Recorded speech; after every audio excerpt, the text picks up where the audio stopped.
All right, welcome to the show. Welcome back. We had a little break for the holidays, and so we're excited to be back for 2023. And today I've got a special guest with me today. Sitting across from me is Jason Junge, who is the CEO of WebToq.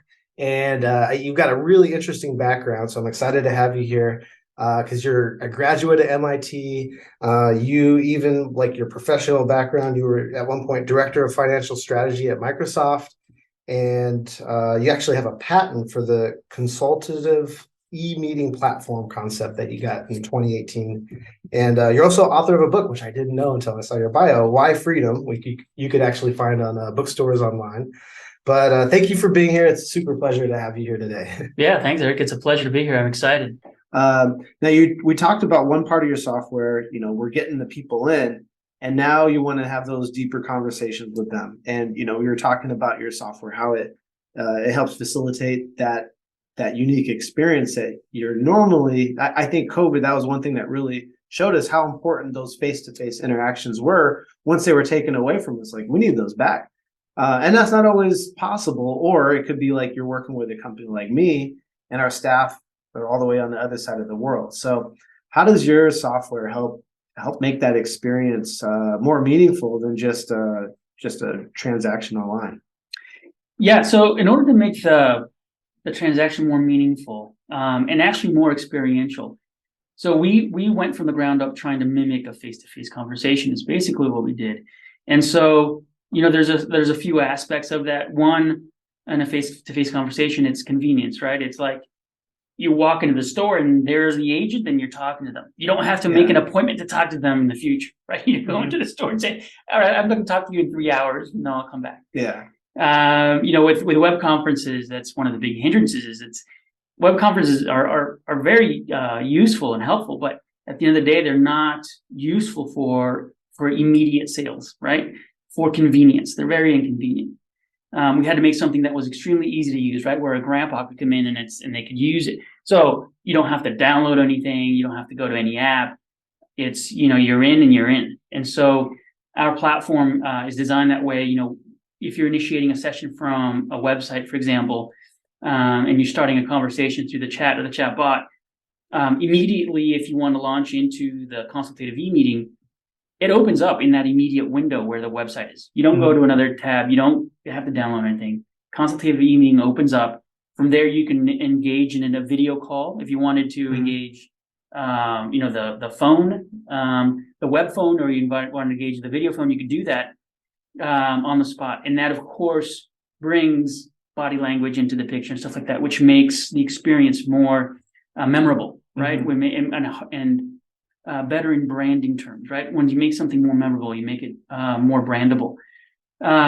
So that's part of the experiential. And the other part is to be able to use tools on the fly and share them, right? So that's the other part of the web conferences that aren't useful is I can't share marketing materials on the fly with you.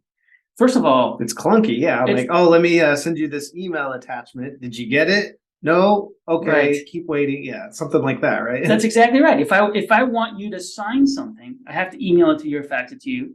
And then if I want to show you something, I have to go into my computer, look it up, choose it, and then share it on my screen. So it's very clunky, and it makes for a non-fluid sales process. So what we did is our platform is all pre-filled. So our clients, they pre-fill all their marketing materials in the platform. So it's a one-click. Everything's categorized and filterable. So if you need a certain video or something, you go to the video section and you can go to different categories or filter it and find it, and boom, and you pop up the video and you're sharing it. If you want to do a questionnaire, like a qualifying questionnaire, who are you? How big is your company? How many people do you have? Stuff like that. Yeah. Then again, it's in a certain area. You pop it up and it pops up on the visitor's screen, but they're able to answer it. And you get those answers immediately and they get popped into your CRM immediately, right? So again, I'm not pulling it up on my screen so you can see it. Yeah. I'm pulling it up on your screen so you can answer it. And that's true of contracts. Like I can find a contract or an agreement, pop it up on your screen so you can sign it. And then I get a copy, you get a copy on the spot. Again, I don't have to fax it or email it. Yeah.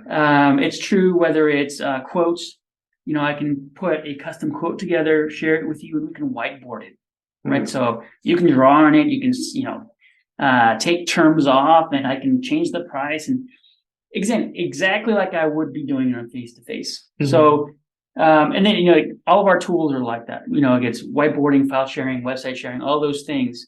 The whole point is to make it as convenient and as powerful as possible to make the sale productive or the customer service effective, customer service experience.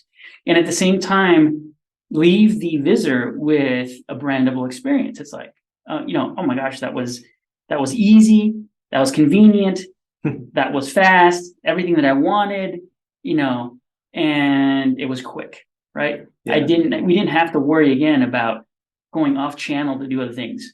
Take a call, answer a call, go a fax. We didn't have to do any of those things. And for the agent, it's so easy to train them on it because you train them once and done. You don't have to then train them on how do I use this with Facebook? How do I use this WhatsApp? It's all seamless, right? Yeah. Those sessions come in, whether it's Facebook or WhatsApp or your website, wherever, it's all seamless. It comes in one stack. And then I use the same platform, the same agent platform, whether it's one or the other, to sell or to service. Cool. Yeah, you're speaking a lot of my language there. I think if there's anyone listening that's a sales professional, I think you hit some of those challenges right on the head with your software, where you're like, I'm on Zoom, I've got to get them a contract, I got to get them to sign it. And I think if you've ever sold anything, like in a B2B space, you've dealt with those challenges, and it sounds like you're like, oh, here's the problem you have, we'll fix that with this software. So it's pretty cool to see. And now I've gotten to know you a little bit over the last couple of years, and I happen to know that one thing we both have in common, we both have a spouse that is a business owner. And I really believe that, they, like, my wife helps make my business better in multiple ways. For one, like, she has a marketing agency, she's got dozens of clients. We're one of her clients. So yeah, she has a big impact on my business that way. But how has having a business owner spouse help you out and give you a competitive edge that you wouldn't have had if it wasn't for her being in the business? Yeah, that's a great question, and it's invaluable having a spouse that's also an entrepreneur, because she hits problems from a different angle. Both because she's a different person, but also because she's female. I think she is very intuitive, and I tend to be more in my head, and she helps me see things that otherwise I wouldn't see, again because I'm too much in my head. And that is especially true when it comes to HR issues. So one of the biggest aspects of any business, as long as you have employees, is going to be HR. It's going to be hiring, motivating, managing, firing employees. Always going to be an enormous part, and it's because it's probably one of the most difficult, because it involves human emotions, right? It involves life.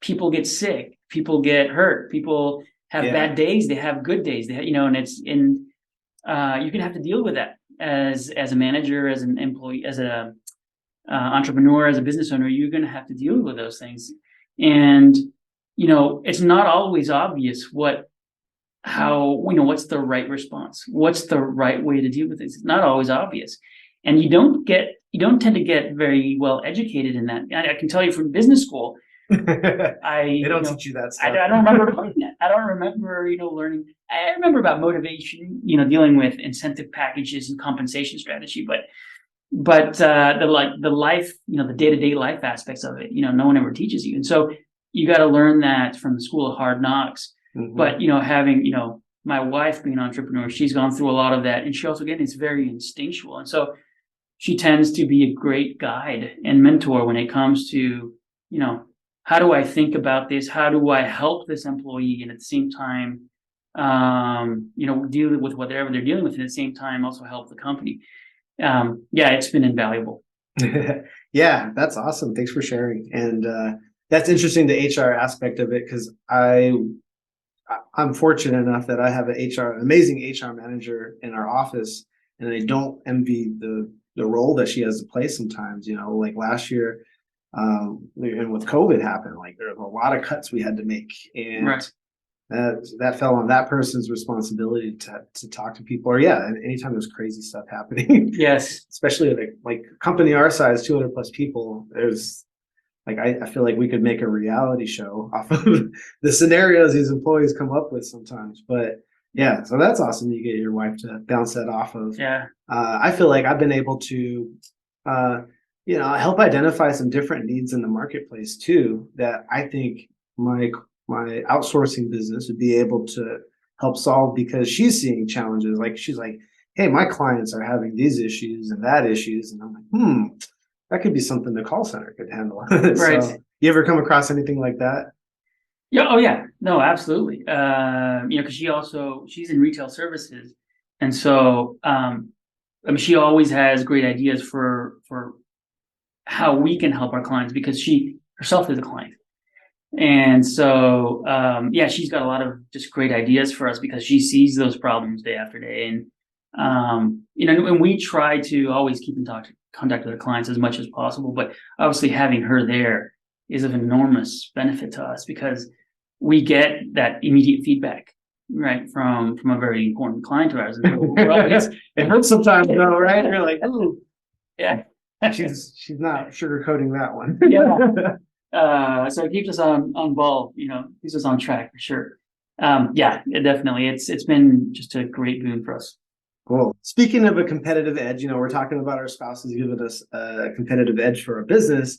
Customer service. We're both in the customer service space, and you and I were just talking yesterday about how hard it is for businesses to get it right. And I feel like if you get it right, that'll give you a huge competitive edge. In fact, businesses out there, they're like famous specifically for customer support or customer service. And I feel like a relevant, really recent example of one to show how difficult it is, Southwest Airlines. We would be talking about them. They're the case study, the poster child of great customer service, but man, did they drop the ball this last December 2022 during the storms.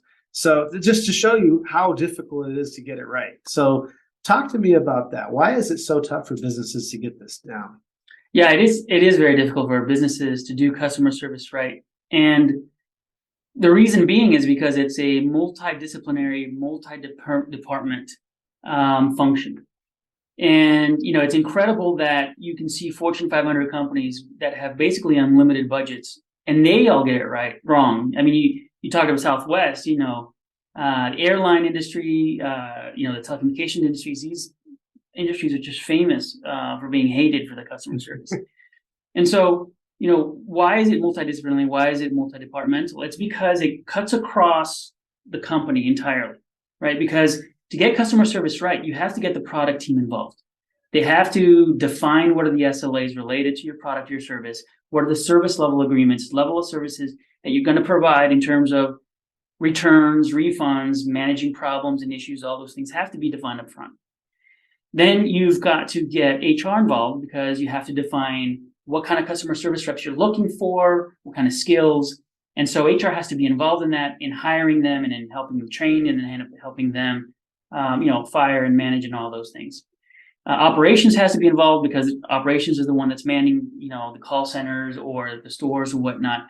And so they're involved in the day-to-day.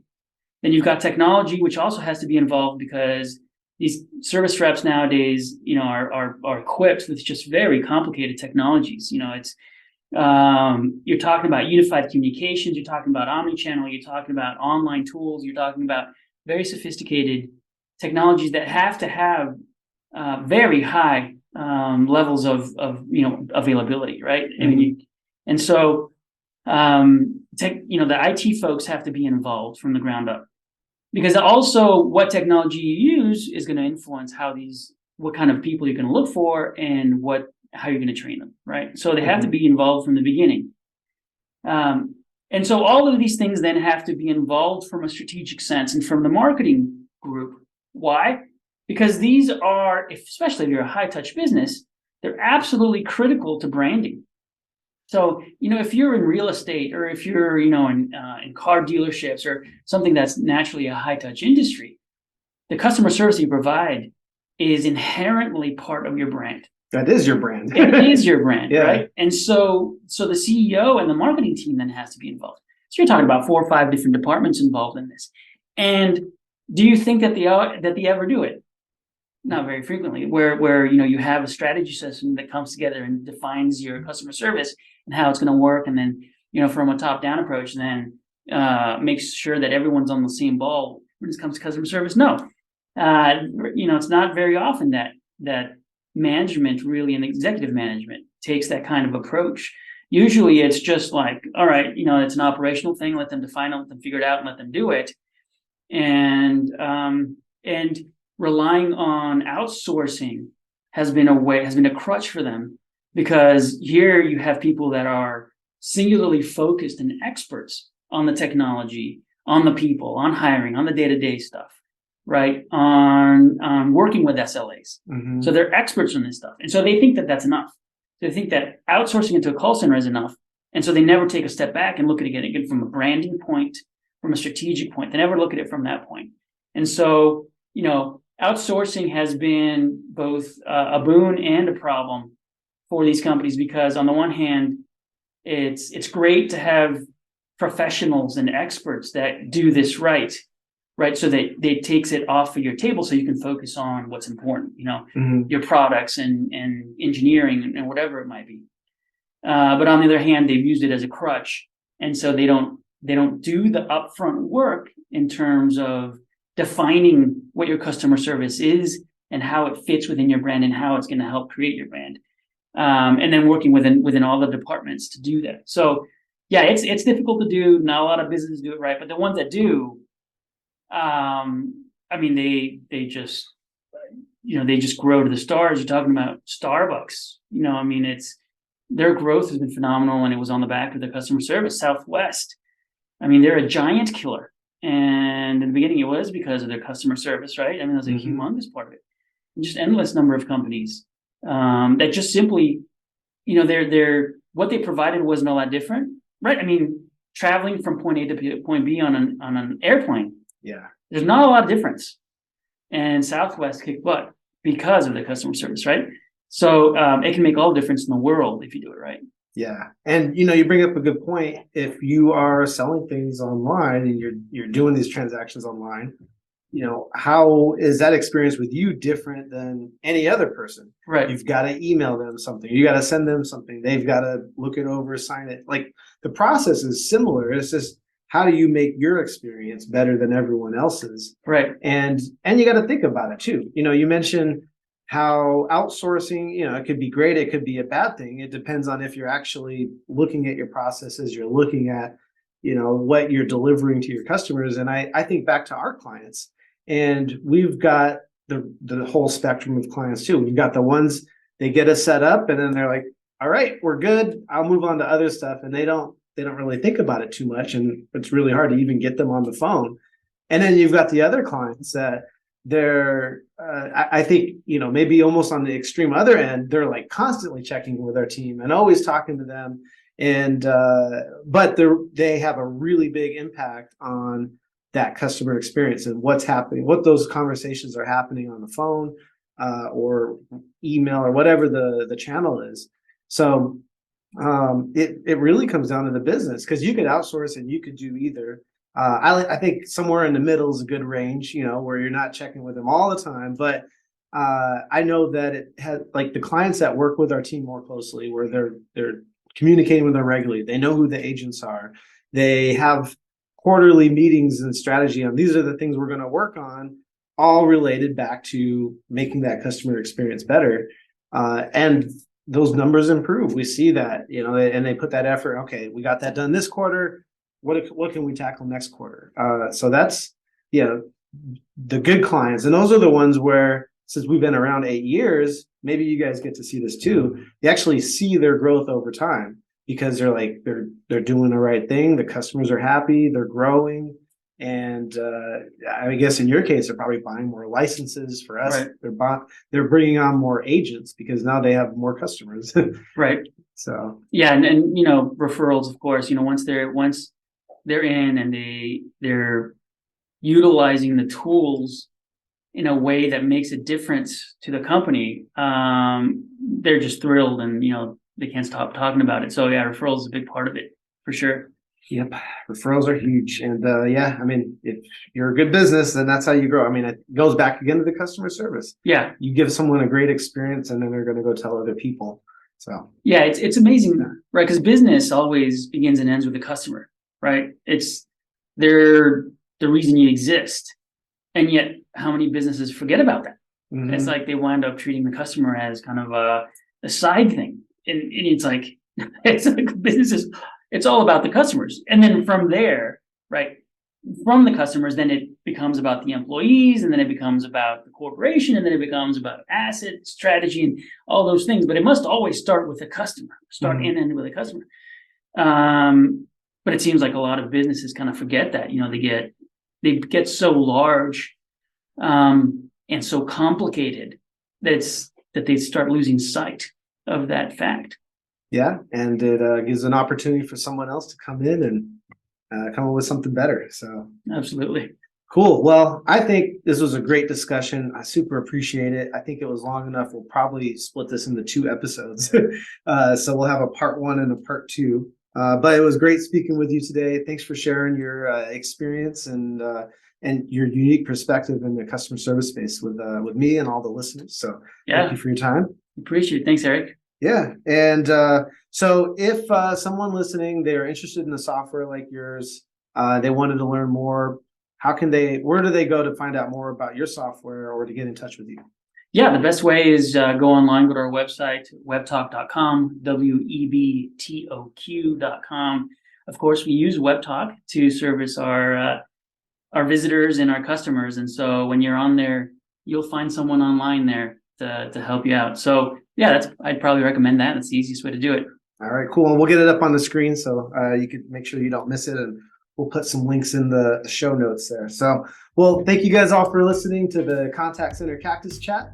And we will be back with some more episodes. We're just starting out the year 2023 and got a lot of exciting people that we're going to be interviewing this year. So stay tuned and keep listening. And yeah, we'll catch you on the next episode.